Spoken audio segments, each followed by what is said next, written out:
Howdy, welcome to Horticulture Innovators, the podcast series where we will explore impactful innovations in horticulture. I'm Amit Dhingra, your host. I'm a professor and head of the Department of Horticultural Sciences at Texas A&M University. In each episode, we'll explore the inspiring stories of the pioneers who are contributing to sustainability, wellness, and food security through their amazing work in horticulture.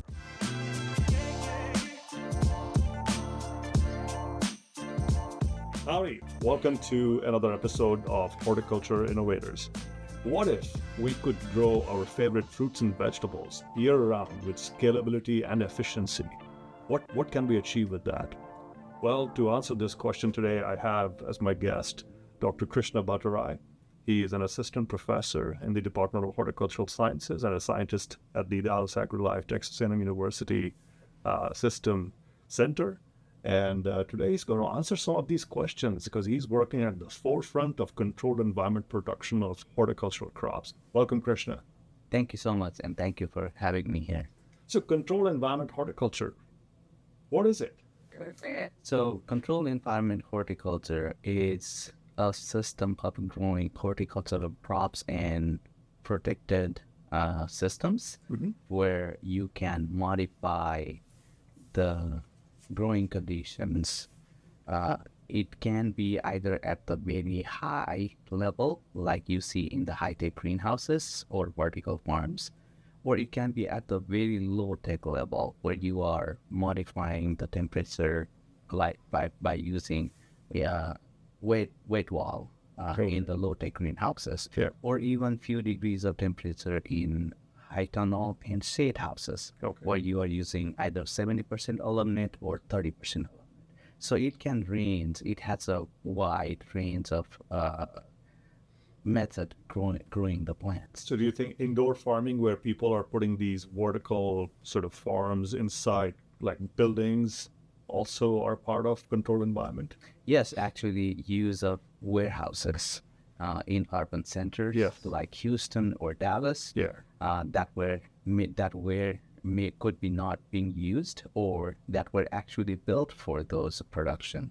Those actually come under controlled environments as well. And that really piques my curiosity is, what about space? I mean, when we're producing plants in those controlled environments in space modules, isn't that also controlled environment? Well, that's absolutely correct because in space, as far as we know, we don't have any conducive environment that we can grow plants. As of now, there may be one, we don't know in future, right? That's right. But until now, everything that we will be growing in space would be in a highly regulated controlled environment system.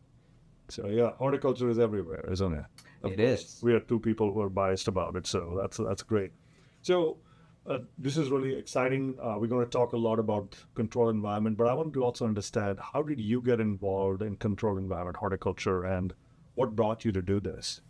Yeah, I think I should start with how I started loving plants. Yeah, right? absolutely. So when I was growing up in a rural part, back then it was a rural area in Nepal, my dad, being a veterinary tech, he knew about plants, and unlike our neighbors, he was always growing at least a crop all year round in our kitchen garden, right? There was a corn standing always because we don't get freeze there where I grew up. Okay. So you could actually grow corn all year round. Yeah. But it was very seasonal to rest of all my neighbors. Okay. So that's where I actually started getting very fascinated. How does my father do that?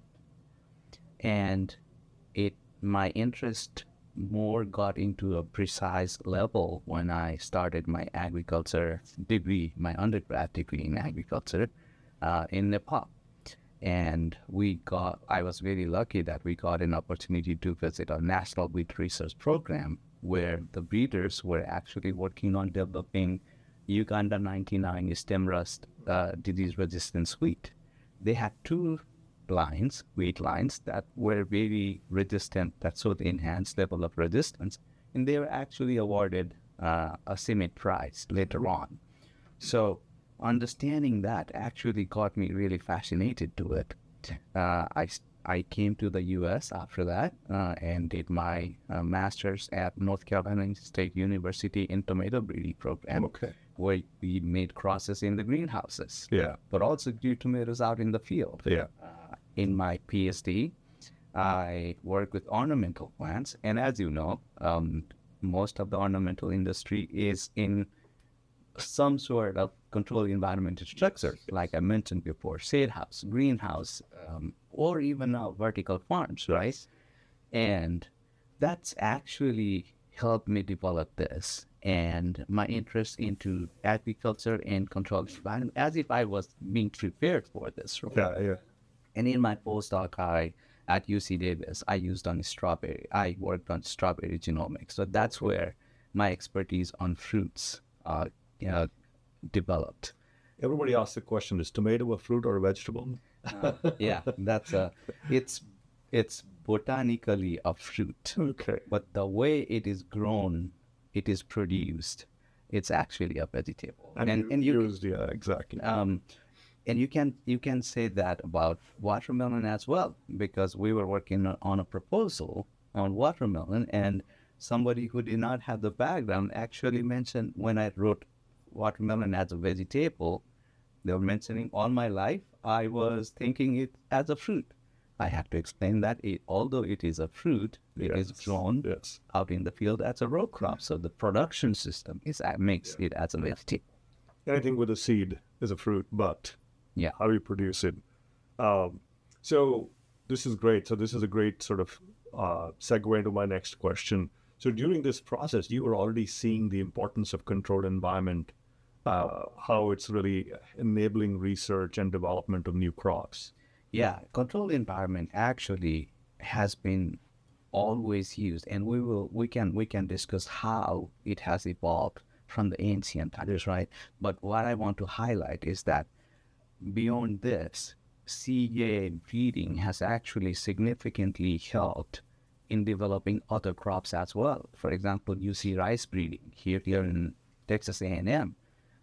You can see tomato breeding. Most of the breeding work is actually happening in the lab or in the greenhouse. The only thing that we do out in field for breeding is seed production, right? So you can see the importance of CEA in improving crops very exclusively. We've talked about this earlier. I think when it comes to production, most of the production involves breeding could be called CEA. Production is primarily horticultural crops. So I think we've talked about, should we call it controlled environment horticulture, or should we dilute it by calling it CEA? Absolutely, and I cannot agree more with you on this. Is that if you see the production, the crops that are being grown right now in controlled environment systems, it's 100%. Horticultural crops, so if you look at the stats, 70% of the crop that is grown in controlled environment systems are actually tomatoes, lettuce, and cucumbers. So what are some other crops that are already being grown in controlled environments? So we have a significant portion of ornamentals. That are grown in the greenhouses. Shade houses or high tunnels or something. And also the greenhouses, because you see these hydrangeas, great looking hydrangeas. They are actually grown in controlled environment in the greenhouse systems, right? You have lots of vegetables. You have strawberries grown there. Right now, the premium industry for microgreens, it's exclusively controlled environments, and especially vertical farms. This is interesting, and I think let's expand this a little bit more as well. For someone outside of our field, we understand, we are arguing about controlled environment agriculture and controlled environment horticulture, but people from outside of the world, why do we need these things? What is the problem that is being solved with utilizing these controlled environment production systems? We have to really zoom out and then see the broader picture to understand this. First, let me highlight, and I think this is where we can visit how it has evolved, how it is being done. So if you see the trend, one thing everyone keeps talking about is the growing conditions out in the field, emergence of diseases, right? Yeah.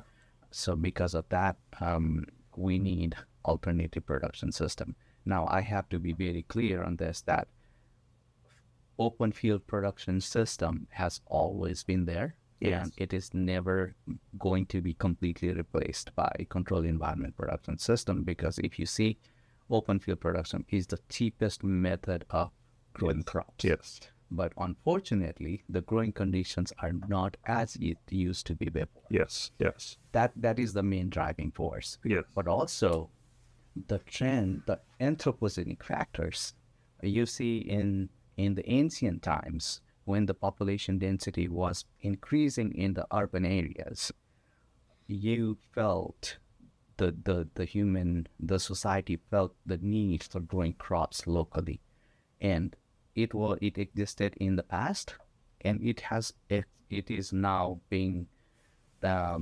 demanded in a further larger voice. Yeah.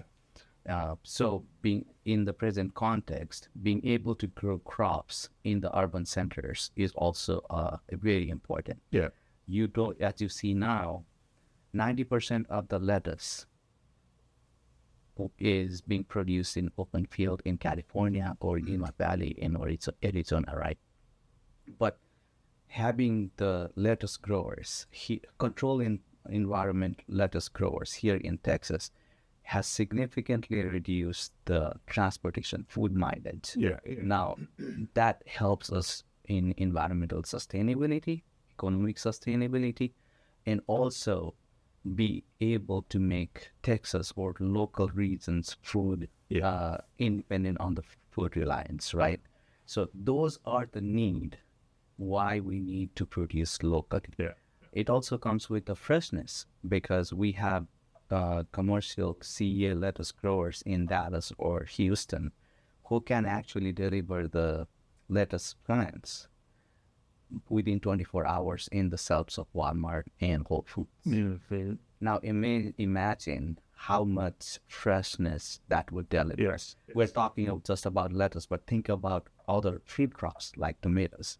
The ability to test the freshness, the ability to preserve get access to the nutrition at the freshness. So those are the things I could highlight the need for controlled environment horticulture. Well, that's wonderful. So let's dive a little bit deeper into your work as an assistant professor and a scientist in this space. What are you working on, and what are the innovations you're seeking? Thank you. That's a great question. And how I started it, I would like to tell you an amazing story. 2 months into my program, Dr. Joe Masabni, our Controlled Environment Horticulture Extension faculty member, was organizing a conference at the Dallas Center. Yes. I got introduced to a CEA grower there, a local CEA grower there. Next day, he gives me a call saying, "Hey, can you come and check out my plants, because my plants are not doing well, and we have been struggling to manage the problem, whatever it is. I have no idea." So on Monday, I go visit the farm, and what I see is it's all covered with powdery mildew. All of their lettuce plants are covered with powdery mildew. Yeah. So I am working as a plant breeder. I am working on solving the current issues that the growers are facing, right? And I'll give you some examples on that. But also we are working towards solving future problems that we foresee will be. Some of the current challenges that the CEA growers are facing are abiotic and biotic stresses. Who would have thought that abiotic stress would be a challenge to just for the general audience, abiotic is all the environmental challenges which do not involve any fungi, bacteria, or insects. Any living organism. So just want to clarify that. Yeah, to simplify, let's say temperature. Yes. So lettuce cannot grow in the temperatures higher than 25 degrees Celsius. Yeah. However, if you look at the temperature of Houston or Dallas in summer, it's rarely. So even if we can breed a lettuce plant that can withstand the temperature of 27 or 30 degrees Celsius, imagine how much less HVAC system they would have to run. Yeah. Yes. So one of the example is that. The second example is, again, what I talked about, the powdery mildew disease. Now, that this fungal disease, powdery mildew, is not very specific to lettuce. It's actually driven by the environmental conditions that are favorable, right? Yeah. So it can happen in most of the crops that we grow in controlled environments. You can name it: peppers, tomatoes, lettuce, strawberries. And in some of these, we don't know what the controls are besides spraying chemicals. Yeah. Now, if you are a controlled environment horticulture grower, you really don't want to spray chemicals because all these systems are going towards or aspire to be organic producers. So And also it reduces cost. absolutely, Big part. it reduces cost. And so we are also working on developing resistance to these diseases and challenges. But also we try to see, my lab is trying to see is what are the problems that in a global perspective, and what could be the problem in the future. And now I would like to give you an example. Right now, with the global trend of less availability of human labor is very high, irrespective of the industry, right? Yeah. And California, the open field production of California, it's facing it. Control environment systems of Dallas is facing it. And we want to integrate, we want to develop plans that actually fits in the system where we can redesign the system to make it more friendly towards automation, friendly towards having less interventions of human beings. So the system remains as sterile as possible, as mechanized as possible, so we can streamline the production process and the delivery process. So those are the things that we are trying to do. So you mentioned about diseases as well as temperature or environmental conditions because they go right now. Isn't it true that all the varieties of lettuces or strawberries or tomatoes were primarily developed through breeding for open field production, and now we're trying to grow them indoors? And that really creates a challenge, of course. I would say most of the varieties, the reason I'm saying most is because the industry is far ahead of developing crops for controlled systems. Okay. There are companies, especially in Europe, who have already developed some lettuce cultivars. So what kind of innovations have they been able to bring in the genetics that allows them to grow successfully indoors? Or in controlled environments? So the innovations that they have really done is the ability to be grown in hydroponic system, ability to be grown in that very compact space. Yeah. If you see the lettuce production system in indoor production or vertical farm, you are growing 11 cycles of lettuce in a year. In a year, wow, yes. In that space. It's like a 45-day cycle sometimes, or 30 days, even less, but around 40 days at the most. You are harvesting, you are not letting the plant grow beyond 30 days. Wow. So the fast pace of the industry in utilizing the small space and utilizing the unconventional growing system. Question about nutrition. I mean, I know we think about fruits and vegetables giving us a lot of nutrition. So what about these plants that are grown so rapidly? Do they have the nutrition? The lab analysis showed the nutritional content is there, but the question is, what would be the factor that would be undesirable, although they have the nutrition, right? So that's where my lab is also working on. For example, we tend to see more tip burn in lettuce when we grow inside the indoor farms or vertical farms, right?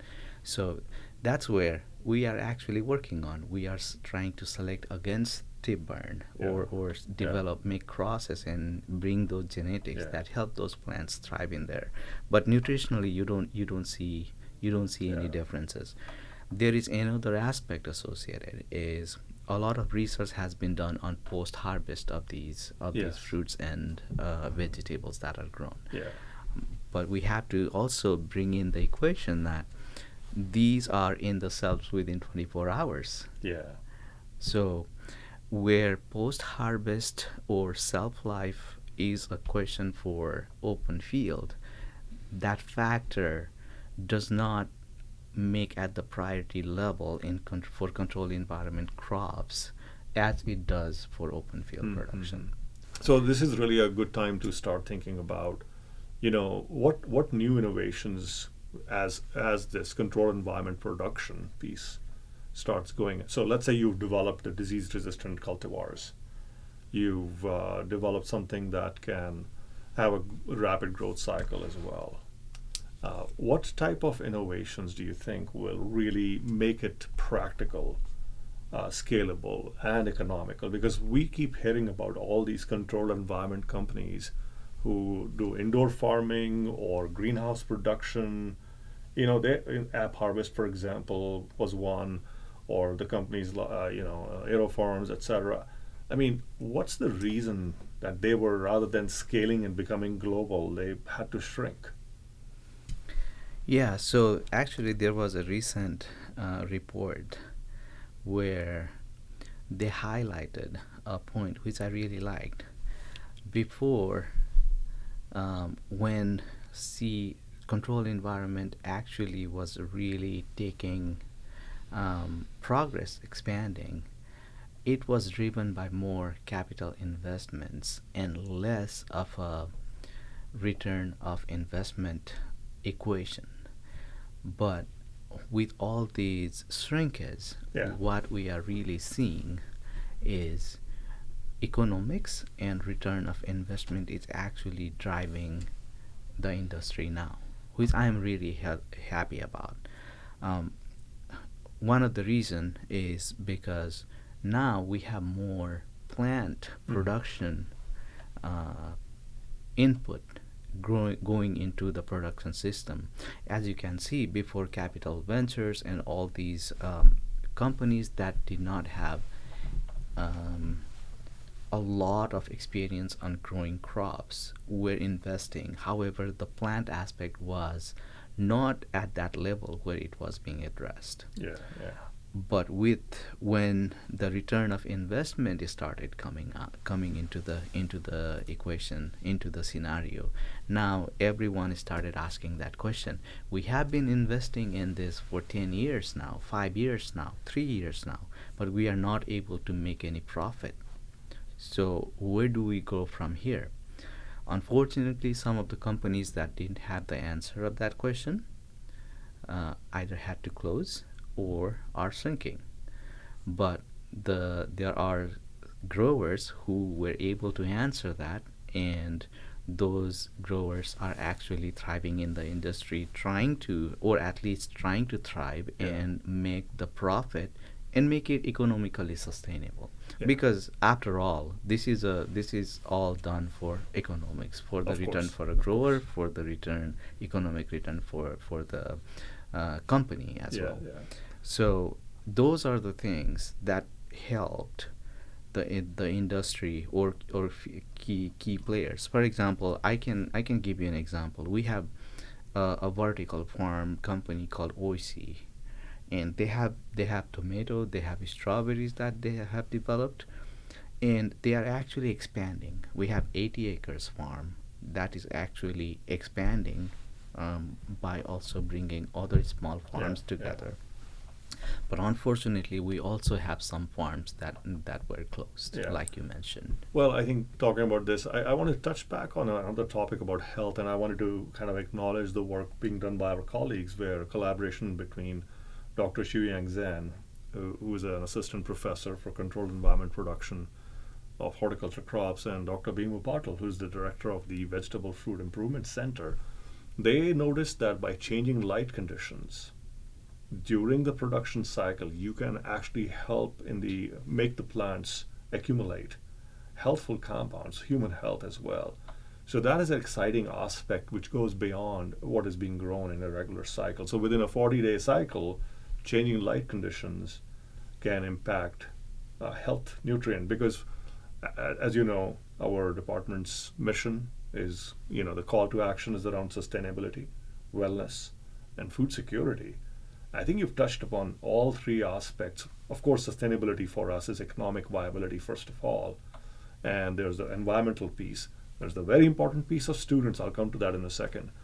But in terms of wellness, consuming healthy foods is an important aspect as well. And food security, you just mentioned that we are not dependent on outside production, not just outside of Texas, but outside of the US as well. So we can produce our own food as well. So this health aspect could also be a selling point. I wanted to connect it back to the return on investment piece as well. Yeah, and I think I did not completely answer your previous question on what are the innovations, Yeah. right? May I go back to that?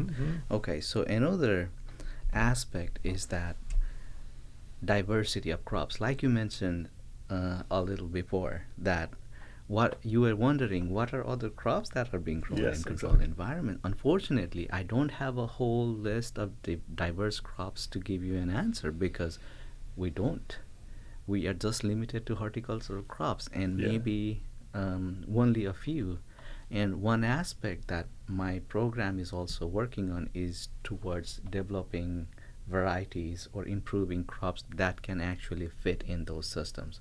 Because when I joined, we did a survey on the growers, and the number one aspect for the need of CEA to be sustainable, diversity of crops, being able to grow more Multiple crops. crops, Unfortunately, we don't have crops optimized But yet. isn't that controlled by the volume of consumption? So if you said lettuce, tomatoes, cucumbers, I mean, truly, these are the most consumed. You got salads, and it's like what the pull of demand is as well.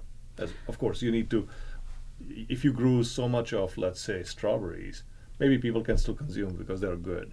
And that is exactly happening in the lettuce industry, Yeah. because 90% of the CE growers that you see now are growing lettuce, right? And if everyone keeps growing lettuce, and if the market is being saturated, the rate of return is low, Yes, right? yes. And that's the reason.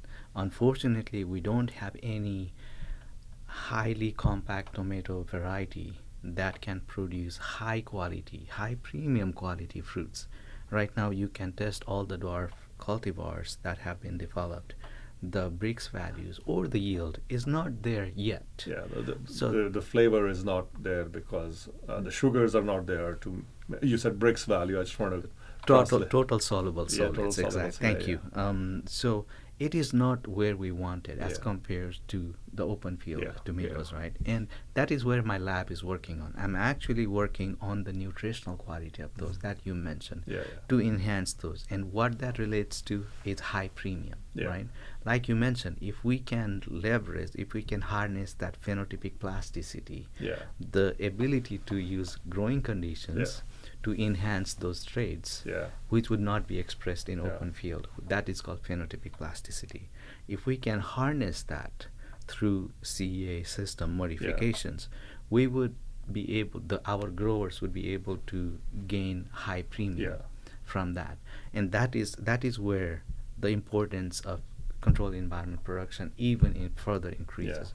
And so my lab is trying to breed for diversity, solve existing and future emerging challenges, and also bring in novelty to the Yeah, system. yeah. Let's go back to the student aspect. Yes. So as a land-grant university, and you mentioned collaborators, Dr. Suang Jen, Dr. Vimu Patil, and there are many others. Yes, at the absolutely. Dallas Center I know as that well. Dr. Genova is working. So, Dr. yeah. New is working there as well. Because I am in the field of plant breeding, I share a student with Dr. Suang Jen, and we hope to bring in that interaction between the physiological aspect and integrate that into the breeding, so we can harness that trait, Yeah. that phenotypic plasticity, Yeah. and take it to another level Absolutely. to bring in the Yeah. high premiums, right? And also, Dr. Vimu Patil VFIC, Vegetable and Fruit Improvement Center, provides grants. So I was lucky to receive a grant from that center, and we are actually, through that project, we are actually trying to find the genetics that control powdery mildew resistance in lettuce, so we can deliver that trait, resistant trait, to the industry. Wonderful. That's exciting. So I think that's really, I want to do a little bit more of deep dive. So, this is production related. I know you're doing breeding, but obviously it does correlate with each other. What are you starting to use any decision tools or any kind of sort of sensors to accelerate the process of breeding or your selection process as well? Because I think controlled environment production is really conducive to application of these advanced technologies now.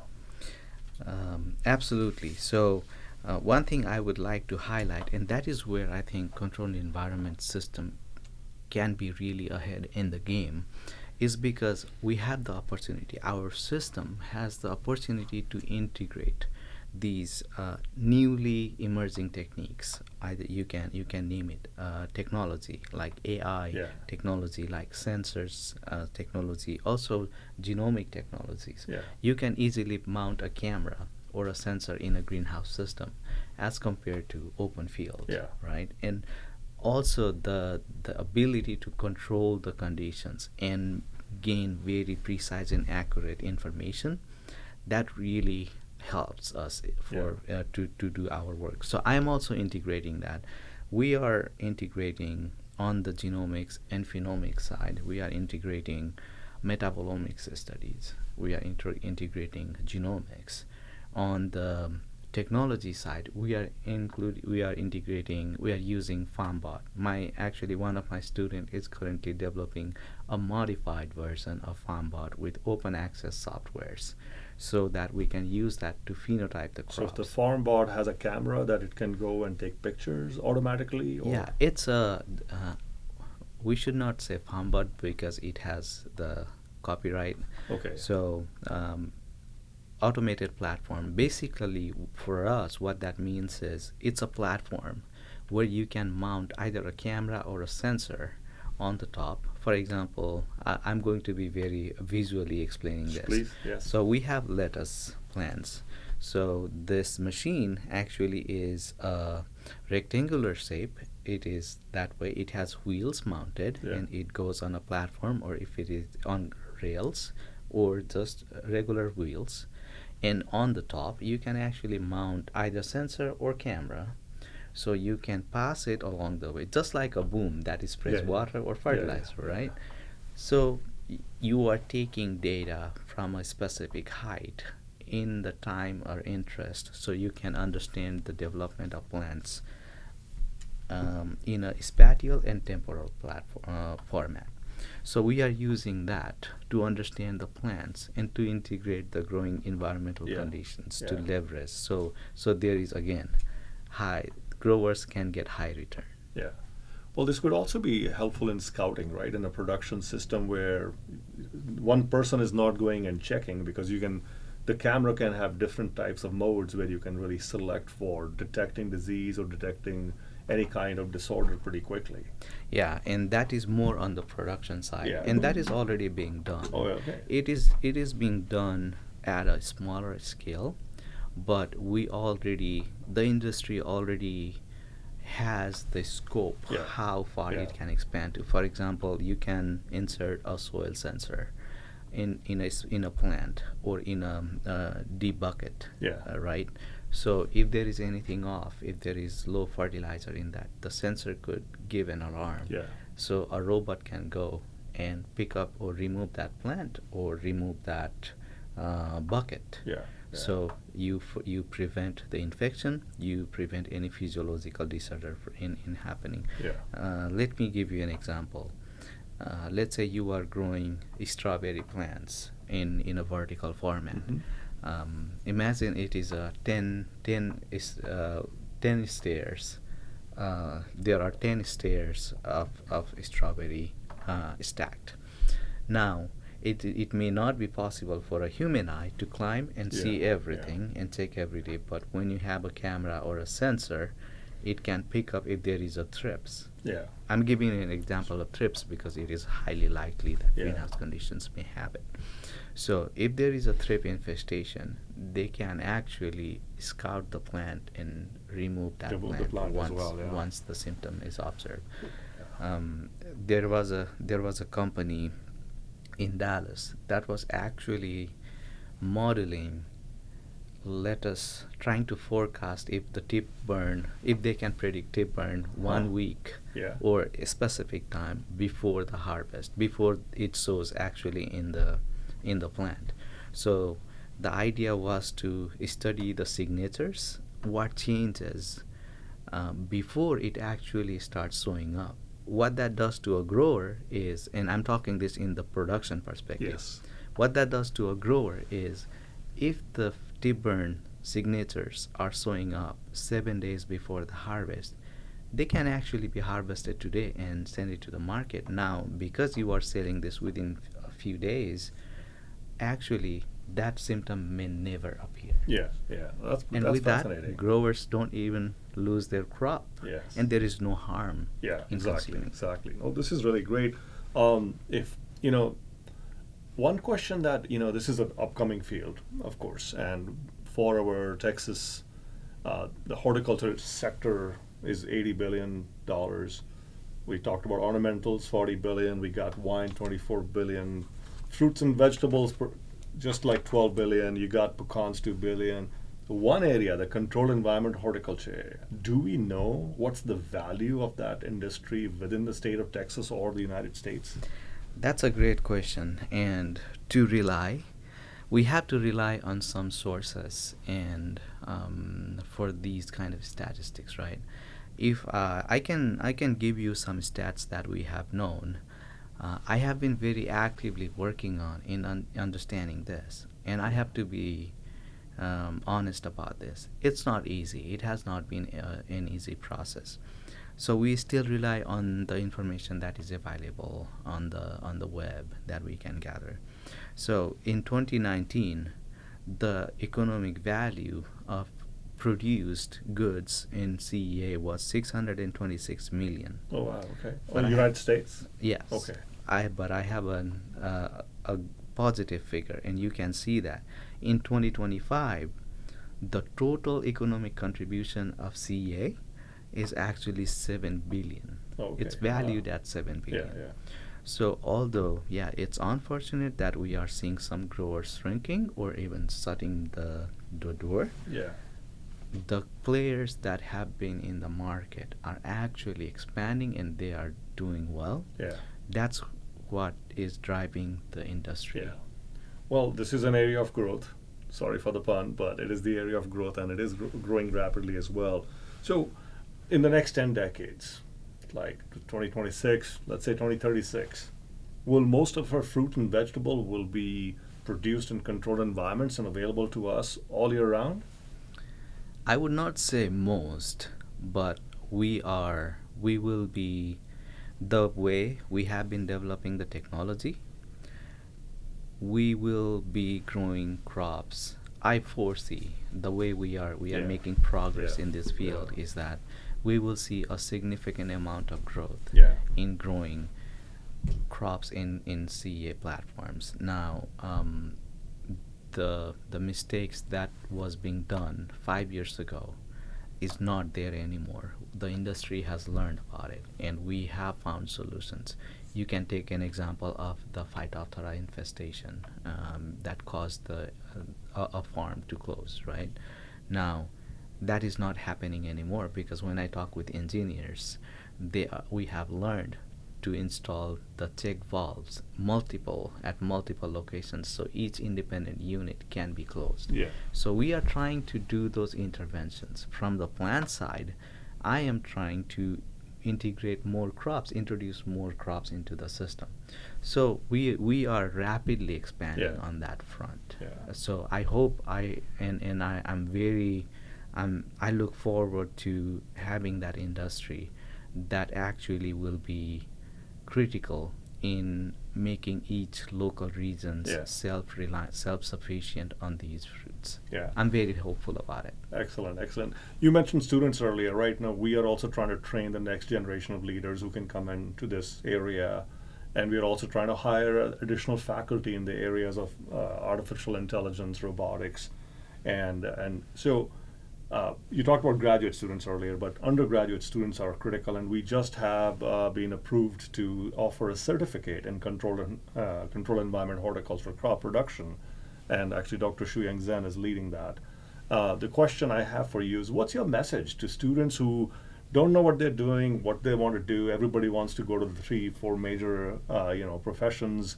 What are the prospects in this space for our undergraduates coming and getting degrees? They may go to grad school or industry. What do you think? What's your message to them? Yeah, if I have to say, again, labor shortage is everywhere, right? And especially the skilled laborers. Our industry is in the need of skilled laborers because Yeah. this is not a regular production system. This is a modified production system where we want more of a skilled laborers, right? So we have lots of opportunities in the field. I have seen growers who are actually students of plant science now. They are trying to get into the business. So it's not just coming into the industry as a workforce, but also as an entrepreneur.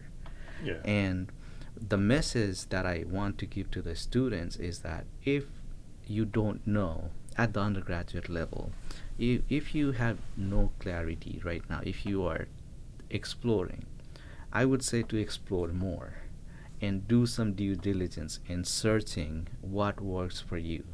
And our horticulture science and controlled environment systems has a lot to offer. Yeah. Our field is so diverse that you can be an expert in one crop, for example, Gerber daisies, but then when it comes to growing sweet corn, Yeah. or when it comes to growing strawberries, it's completely different, Yeah. right? Yeah. And I can, that question really touched me because I was a breeder for tomatoes in my master's. Yeah. I was a breeder for ornamentals in my Ph.D. I was a breeder for strawberries in my postdoc. And that is fine because you are working on different crops. Actually, the field is so diverse that you need to gain an understanding and expertise in the tools, in the breeding tool that are available in the breeder's toolbox. Yeah. And our department can help absolutely on that. I was lucky to have a student and an undergraduate intern who came through USDA REU program in my lab.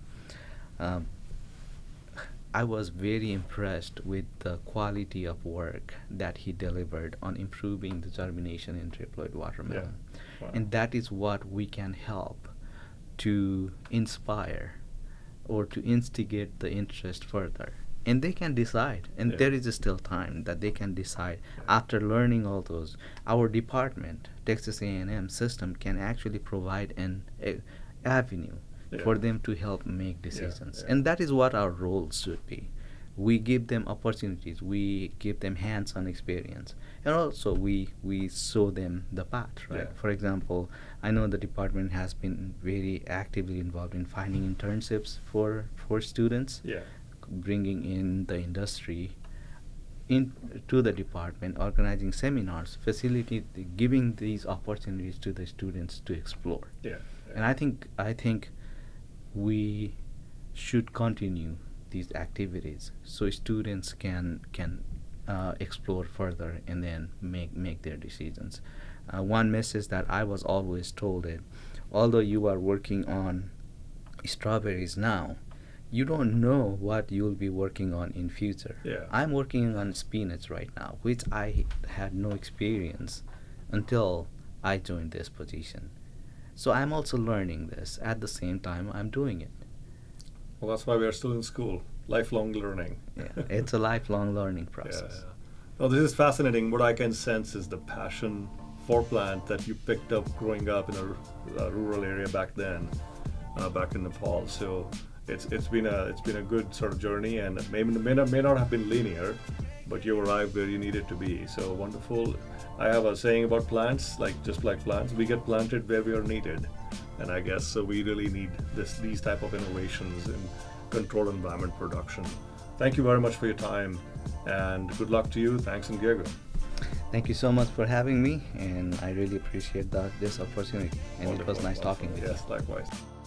We hope you enjoyed this episode of Horticultural Innovators. Subscribe if you want to learn more and spread the good word. Thanks, and Giga.